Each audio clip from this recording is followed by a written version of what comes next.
Role-playing is at the heart of the Council on Foreign Relations simulation experience.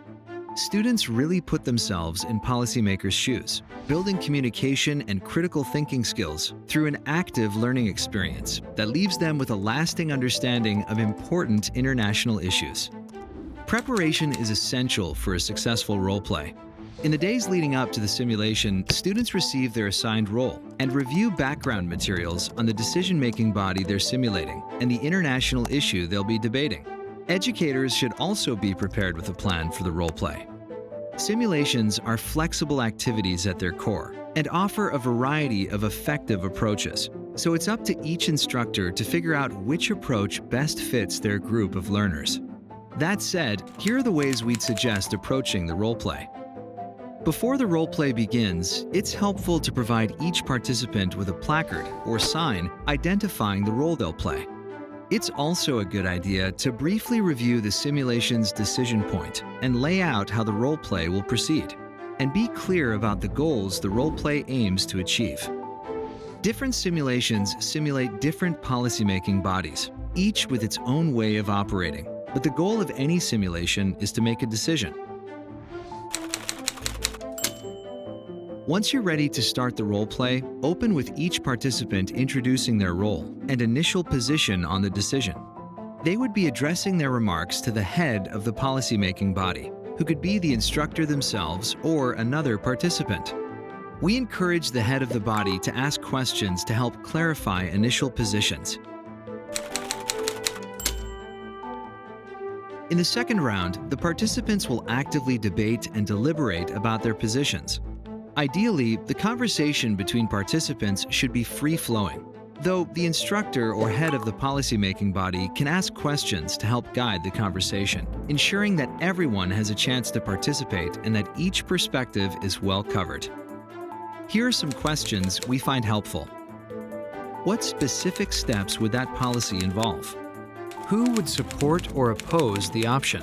Who would it affect? What are the opportunity costs involved? And these simulations should be exciting, so we encourage instructors to introduce hypothetical developments or flashpoints to keep students engaged and challenge them to think on their feet, applying their ideas and perspective to a new situation. Our preparatory materials often provide flashpoints, but instructors should feel free to create their own. Toward the end of this round of debate, instructors should make sure participants begin to identify key points of disagreement, as well as potential areas of compromise and agreement.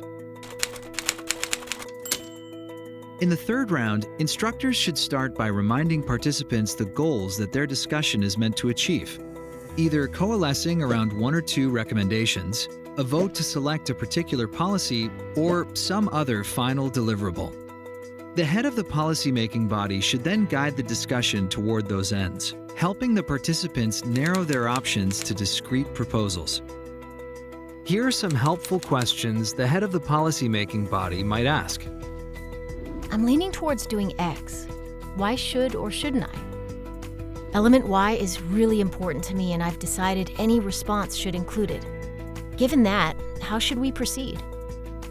I'm sure Z is not going to work. Which of the other two options should we pick? How could we combine parts of X and Z? At the end of the round, the instructor would ask participants to reach a final policy decision, often by achieving consensus or taking a vote. Then, the participants can officially present the policy to the head of the body.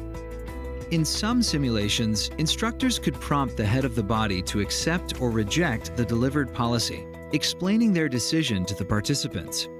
This is the end of the official role-play.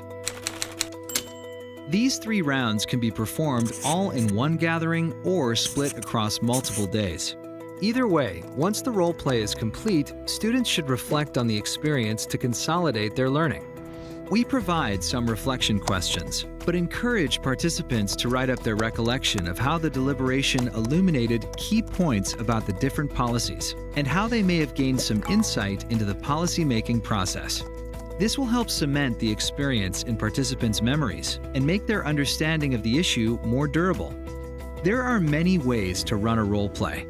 It's up to the instructor to choose the best approach for their group of learners. But there are plenty of additional materials and guidance on the CFR website.